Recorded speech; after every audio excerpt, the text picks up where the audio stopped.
একটা মজার গল্প শেয়ার করি।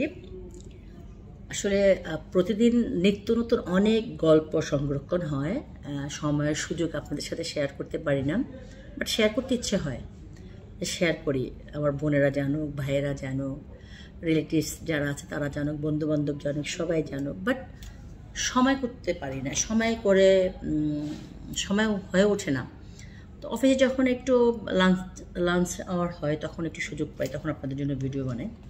মজার ঘটনাটা হলো, আমি তো বাংলাদেশে শপিং করার সুযোগ হয়ে ওঠে না, সময় পাই না শপিংয়ে যাওয়ার। বাংলাদেশে কোনো শপিংয়ে যাব, মাঝে মাঝে গাউসিয়া চাঁদনি চোখে খুব জোর করে আমার ছোটো মেয়ে নিয়ে যায়, মাঝে মাঝে আমার ভক্তদের সাথে দেখা হয়। সবচেয়ে মজার ঘটনা হচ্ছে, আমি ওই দিন বসুন্ধরা সিটিতে গেছি।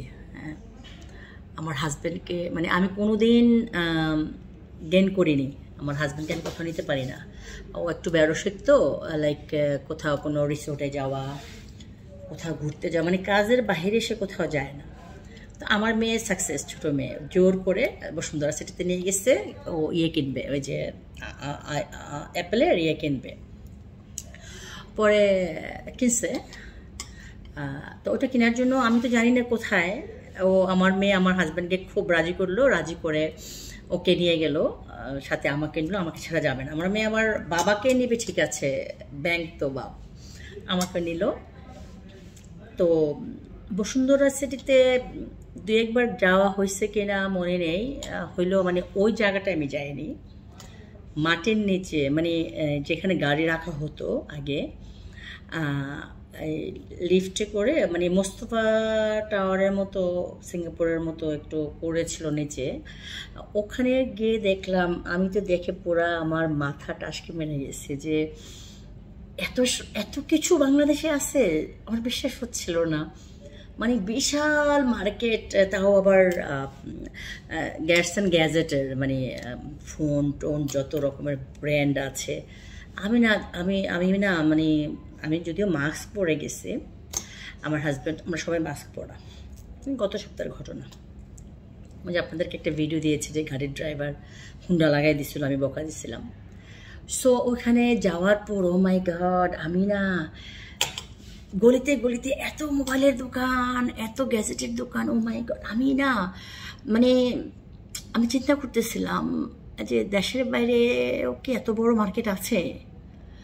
আমরা তো যাই বিভিন্ন দেশে, পৃথিবীর মোটামুটি সব দেশে যাওয়া হয়েছে, কিন্তু এটা দেখে না আমি অবাক হয়ে গেছি। হ্যাঁ, যে এত বড় মার্কেট বসুন্ধরার নিচে আর কি। আমি জানতাম না 2টা ফ্লোর, বসুন্ধরার লেভেল যে 1, যেটা আমরা উঠি, সেখানের থেকে নিচে 2টা ফ্লোর শুধু মোবাইল আর মোবাইল। এটা আমাকে অনেকে হয়তো আমার ভক্ত ফলোরা বলবে যে আপনি নতুন বাংলাদেশি। আসলে আমার সময়ের অভাবে আমার যাওয়া হয় না। আমরা একটা যেমন আগে 2000 সালের পরের ঘটনা বলি। 2000 সাল থেকে আমি গুলশানে থাকি। তো ওখানে গুলশানে কয়েকটা মার্কেট ছিল বড় বড়, এখন একটা দুটা আছে। তো তারা একচেটিয়া ওরা বিজনেস করেছে, এটা অস্বীকার করার কোনো উপায় নেই। সো আমি যেটা দেখেছি যে যেসব ড্রেস, যেসব জিনিস আমরা তখন 1 গুণ 2 গুণ 3 গুণ 4 গুণ বললে বেশি হবে, 10 গুণ বেশি দিয়ে আমরা কিনতাম। 2000 টাকার ড্রেস 20,000 টাকা দিয়ে কিনতাম। এখন অনুভব করি, অনলাইন হওয়ার পরে, অনলাইন বিজনেসটা হওয়ার পরে আমরা বুঝতেছি যে আমরা কি ঠকেছি। আমার ঘরে এখনও ওই গুলশান ওই শপিং সেন্টারগুলির কাপড় চোপড় আছে। তো এখন আমি চিন্তা করি, এই ড্রেস তো জীবনে আমি এখন কেউ 500 টাকা দিয়ে কিনবে না, বাট তখন একটা ড্রেস কিনছিলাম আমি 80,000 টাকা দিয়ে, ওই ড্রেস এখন 2,000 টাকা করে পাওয়া যায়। একটা ড্রেস কিনছিলাম আমি এসব গুলশানের দোকানে, আমি নামগুলি বলবো না। গুলশানে আপনারা জানেন অনেক কটা দোকান ছিল, অনেকে জানেন না। আপনারা বাংলাদেশের অন্য জায়গায় থাকলে জানবেন না, এটা যারা গুলশানবাসী বনানীবাসী জানবে। তো ওখান থেকে কিনছিলাম একটা ড্রেস, কিনছিলাম 35,000 টাকা দিয়ে। সেই ড্রেসটাও আমি যখন পরবো আমি বলবো যে এই ড্রেসটা দেখেন, এটা কি 35,000 টাকা দেবে ড্রেস কিনা, এখন এটা 5,000 টাকা হবে না। সো আসলে অনলাইন ডিজিটাল মার্কেট আমাদের জন্য অনেক কিছু করেছে, অনেক ডেভেলপ হচ্ছে, অনেক কিছু জানছি, শিখছি, বুঝতেছি। কিন্তু আমার এই বসুন্ধরা সিটির যে নিচের যে মার্কেটটা দেখে আমি আমি অভিভূত। আমি আমি আমি সবসময় ভালোকে ভালো বলি, কালোকে কালো বলি, মানে আমি একটা প্রশংসনীয়, প্রশংসা করার মতো।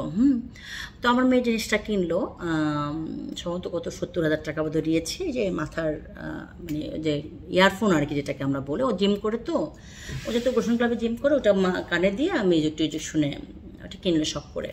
তো ওর বাবা কিনে দিল। আমি বলছিলাম যে ভাই থেকে কিনো, মালয়েশিয়াতে যাচ্ছে, আমি ওখান থেকে কিনবে। তো কিনে ফেললো।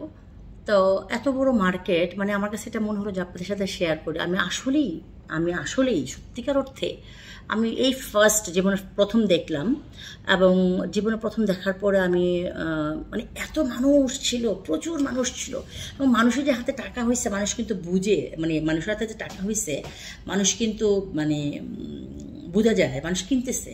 এবং সেখানে আরেকটা সুযোগ আছে, আপনি পুরানো মোবাইল দিয়ে, যেমন আমি এটা দেখাইছিলাম, আমার বললো 1,30,000 টাকা রেখে দেবে আমাকে। আমি বলছি না, আমি দেবো না। আবার অনেক কটা মোবাইল দেখাইছে, এগুলো দিবে হচ্ছে 20,000 30,000। আমি বলছি আমার মোবাইল আমার কাছে দাম, যেহেতু আমি দাম দিয়ে কিনছি আমার কাছে থাকুক। সো ওখানে মোবাইল চেঞ্জ করে মোবাইল নেওয়া যায়, এই একটা ভালো সুযোগ আছে। 2টা ফ্লোরের মধ্যে একটা ফ্লোর সম্ভবত ফুল ইনটেক প্রোডাক্ট, আর একটার মধ্যে হয়তো চেঞ্জিং, পুরানো জিনিস দেওয়া যায়, নতুন জিনিস নেওয়া যায়, এরকম। সো আমার কাছে জিনিসটা অনেক ভালো লাগছে, এই জন্য আপনাদের কাছে শেয়ার করলাম। অনেক গল্প থাকে আসলে, প্রতিদিন এত গল্প, মানে গল্প করতে গেলে প্রতিদিন অন্তত 20টা ভিডিও বানাইতে হবে।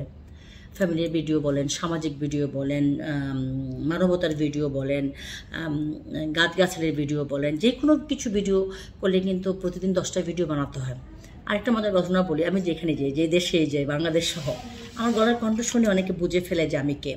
যেমন ওই দিন বসুন্ধরা সিটিতে অনেকে আমার সাথে সেলফি তুলেছে, আমার এই হাতের এইগুলো দেখে চিনে ফেলছে। আমি আজকে চেঞ্জ করে ফেলবো যদিও, চিনে ফেলছে। মানে আমার এই হাতের এই জিনিস দেখা, মানে যেহেতু মাস্ক পরা ছিলাম, মুখ টুক ঢাকা ছিল, একটা মানে ওয়েস্টার্ন ড্রেস পরে গেছি, আমাকে চিনে ফেলছে। আর আমি একটু আবার আরেক জায়গায় একটা কি জানি খেতে নিচ্ছিলাম, সেখানে এসে তো মানে একদম মানে সবাই এসে ছবি টবি তুললো। তো এই যে একটা অর্জন, আপনাকে ফেসবুকে দেখি, আপনার ভিডিও দেখি, আপনার রান্নাবান্না দেখি, এই জন্য আসলে ভিডিও বানানো ভালো লাগে। যেখানেই যাই সবাই শুধু আমার ভিডিও দেখে বলে, এটা আমার ভালো লাগে।